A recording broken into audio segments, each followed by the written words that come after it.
mankind has always wanted to fight, and when I say mankind, it's mainly men. They've wanted conflict. You know, the Greeks fought the Romans, and the Christians fought the Moors, and Britain's had its battles with across the empire. So there's always been some sort of conflicts, and that rivalry is sometimes born out of making money or its geography. It's tribalism basically, and it's part of what we are. But it moves to football. There was always rivalry in football, even going back to the early 1900s. You know, Newcastle and Sunderland. We saw the pictures recently of what happened last weekend. Well, that was going on. There was riots in the streets and around the ground in the early 1900s when they had their derbies. Millwall got their ground shut in 1934, I think it was. There's always been intense rivalry at football, but a seismic change happened around in the early 60s, and it sometimes one thing will trigger it and then other things carry it along. But around about 57, 58, I think the youth exact movement, time Roy started going. Okay, yeah. Yeah. He'll be marking me out of 10 on this. But I think the generation that came up after the war wanted to get away from that post-war depression and poverty, and they wanted to have fun. And rock and roll came in and carried it along for a bit. But then there'd never been youth culture before that. They'd been teenagers, but they didn't have their own fashion, their own way of talking, their own music, etc. But it started happening in the late 50s, early 60s. Another thing that contributed to the change or accelerated it was from 48 to 57. If you were between 17 and 21 and male, you had to join the army, you had to go into national service. And they stopped that 31st of December 1960. Now, McCartney said if they hadn't stopped that, you'd never have had the Beatles. And what he means by that, it's obvious. If you went in the army at 17, it knocks all that rebelliousness out of you. You know what I mean? And you were very orderly. You came, but not everybody, but most people came out very civilized and orderly. When it stopped, it gave teenagers this platform really to be what they wanted to be. And the mods came in, the rockers came in, the greasers, the Teds, and it went on to the hippie movement and all that. So a big change in society. Football grabbed a part of that because the youth who had previously gone with their mum or their dad or a couple of mates wanted to all go and meet up at the match, and they wanted to go in the same part of the ground, and they wanted to sing their own songs. Before, you'd have songs played by the Beswick Prize Band or something, or clubs had their own song. Portsmouth had the Pompey Chimes back in the 50s, and Norwich had a song in the early 1900s again. But at that time, 63... County and the Wheelbarrow song. Yeah, exactly. But around 63, they started singing their own songs, had their own end, and that's when United fans migrated, or the youth of United fans, teenagers up to about 25, moved towards the Stretford end. They put a roof on it in 62, so they moved towards the Stretford end so the singing could be heard better. You used to be able to change ends at half-time. I don't mean the team, but you could walk from one end of the ground to the other. You go around behind the stand, and if you're kicking towards the scoreboard in the second half, you walk round from the Stretford end and vice versa. But it got blocked off around about 63, so the entity that was a Stretford end came into being around 63, 64. And that's when the charts music came in, and fans made up, the Pete Boyles of their day made up their own songs. And it grew and grew and grew. And you had your own ends, and the main ends were the Cop at Liverpool, obviously, Gladys Street at Everton, and the Stretford end at United. Everybody, Barrow and Grimsby, would have had a little end of their own. But the thing was to defend that end in the streets outside where the turnstiles are, and God forbid if anybody tried to come in, you know, unless it was a lot of them. And then that just grew through the 60s. So the tribalism came in because of the youth culture movement that took place in Britain from about 57 to about 65. Well, was you there in 1995 with the Eric Cantona incident with Matthew Simmons? I was 10. And so I listened to it. I had school the next day. But I remember vividly listening to it on the radio. I remember Jonathan Pierce's commentary. I remember... Yeah, I can remember the commentary, and I can remember being up late at night, way past my bedtime, wondering what is going on, you know, and nothing's happened like that since. Nothing's happened like that before, and his commentary is absolutely iconic. So yeah, I do remember it.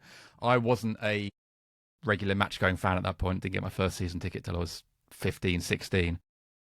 But yeah, it was definitely something that I was aware of, and it had lasting impact really in the Palace fan base for a long time.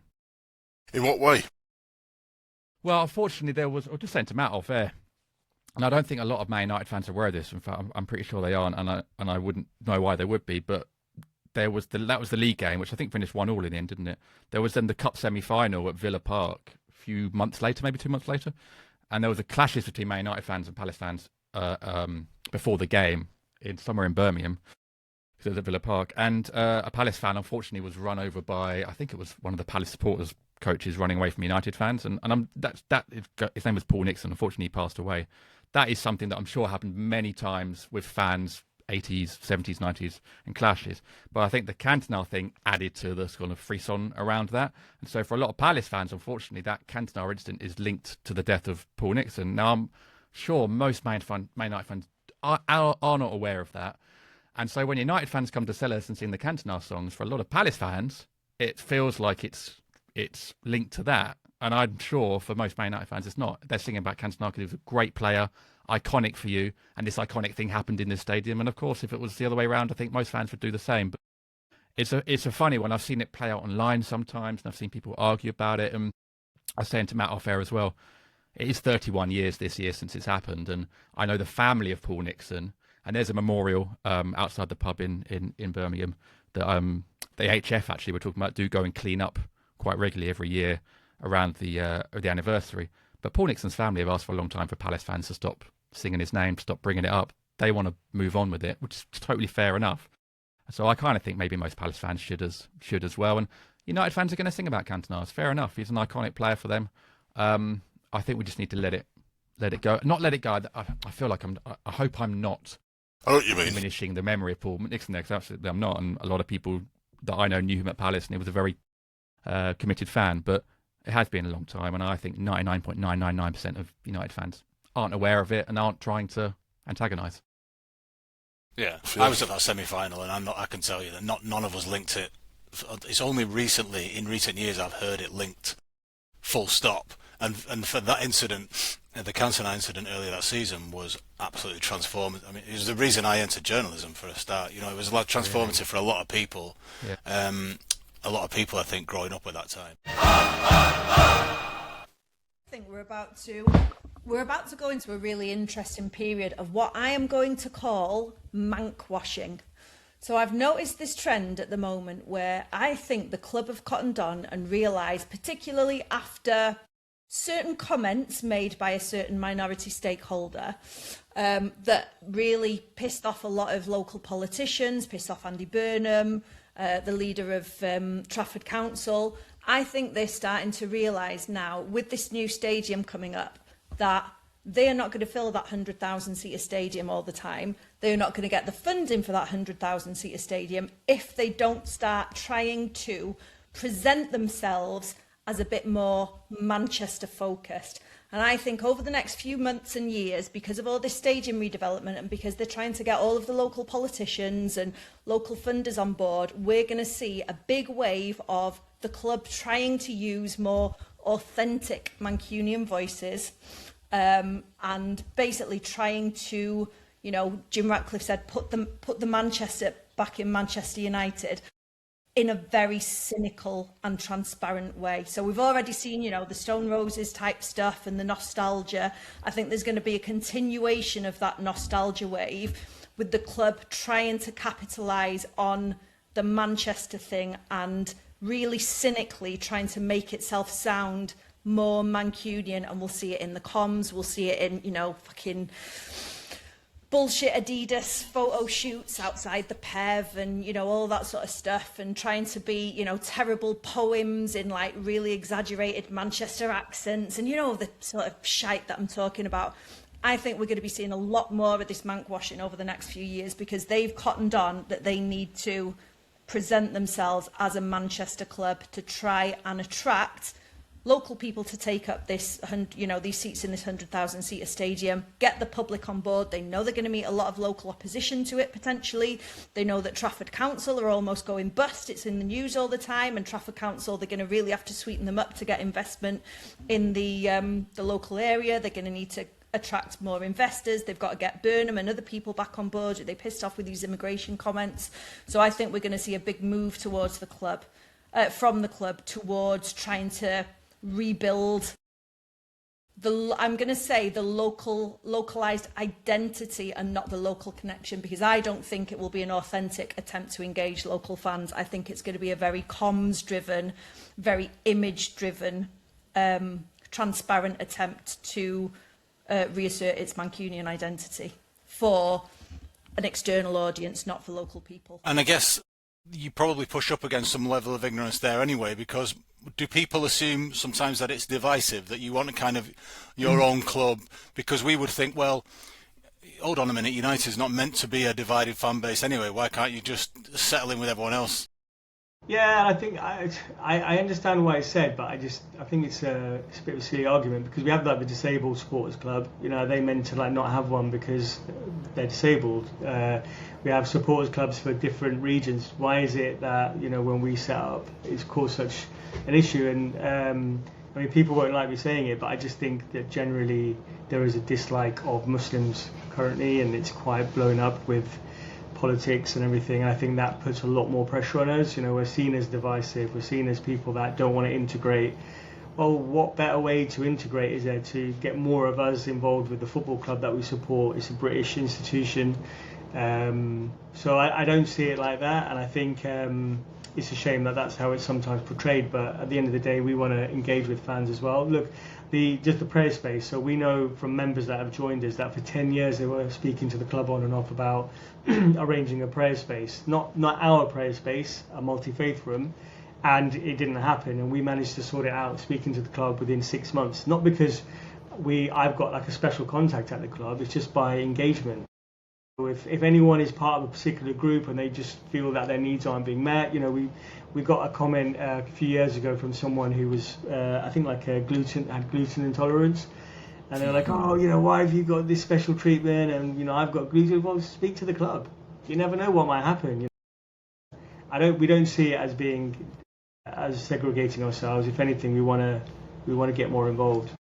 Right, gluten-free Reds. But you mentioned politics there, right? So I'm well aware that Muslim is not a byword for migrant, but when people like Jim Radcliffe say what he says, does that further inflame it? Does that make it even more difficult at matches? Does it make it more difficult to be a United fan? I wouldn't say it makes it more difficult to be a United fan. You know, if you want to, depending on how deep this conversation is meant to go, but it makes you feel.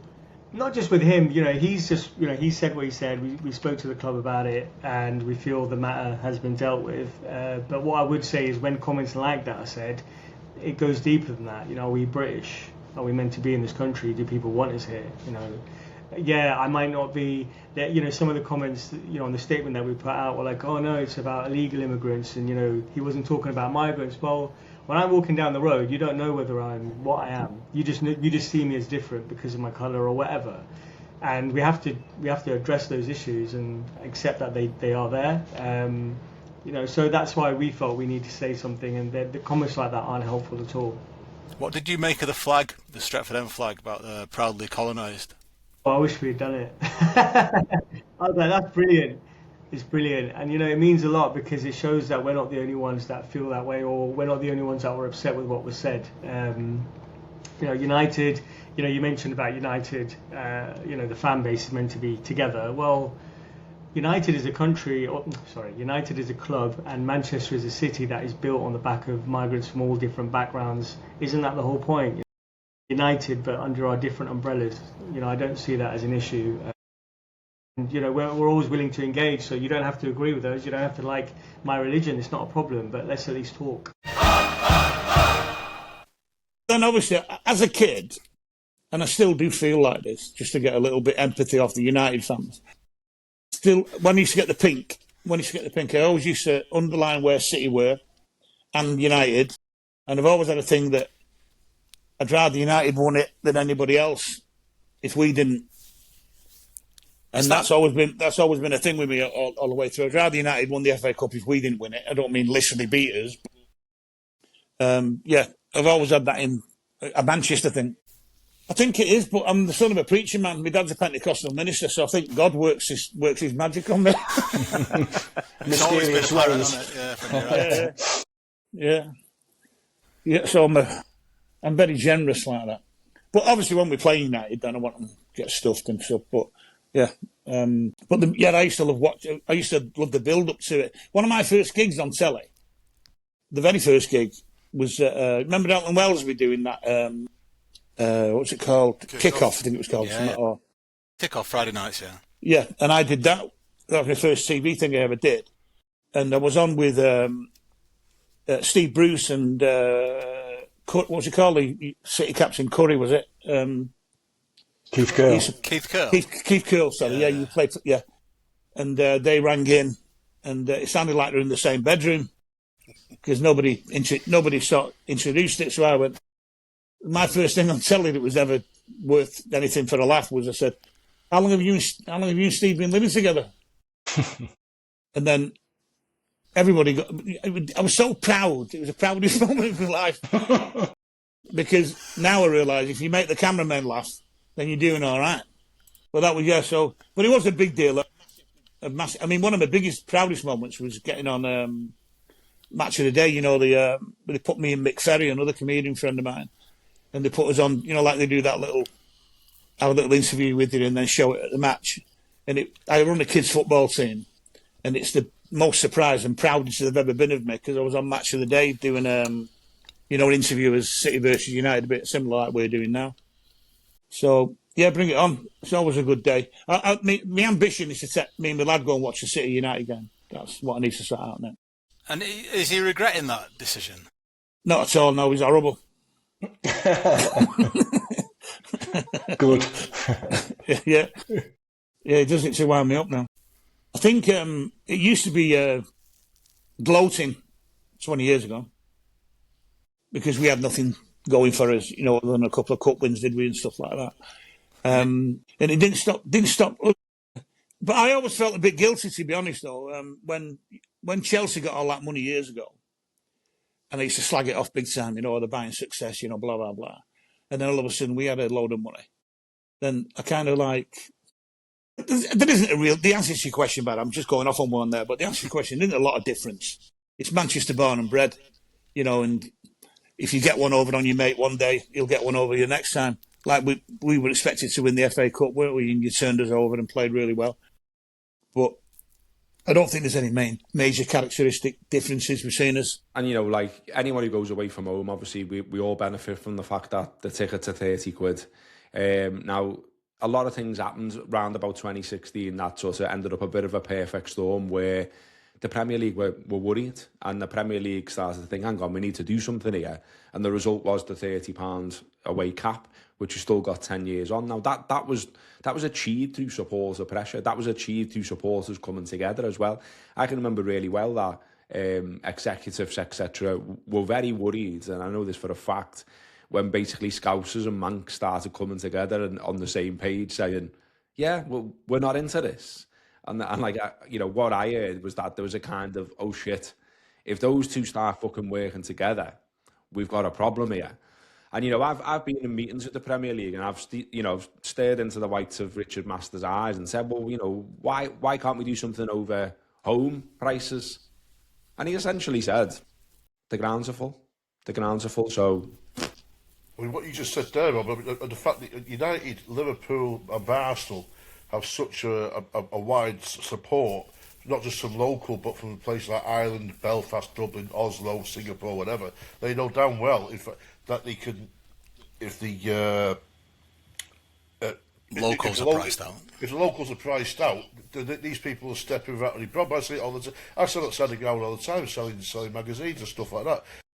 That ground will be full no matter who's going in there. It's the same in Anfield.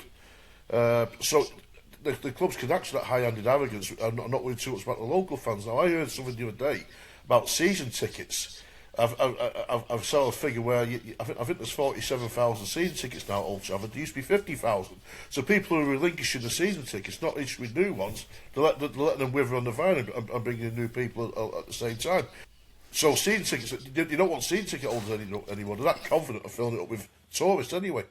There's a constant chipping away, isn't there, at the culture we've all grown up with? I mean, you know, the shocking one for me at Man United that I heard about, when I went to see Oasis in Dublin in the summer, I ended up spending some time in the company of a former Manchester United season ticket holder, and he was telling me about his family had season tickets in their family at Old Trafford for generations, basically. And the club had just randomly moved them and said, you know, we're turning these seats into, I mean, essentially experience seats that we can charge top whack for.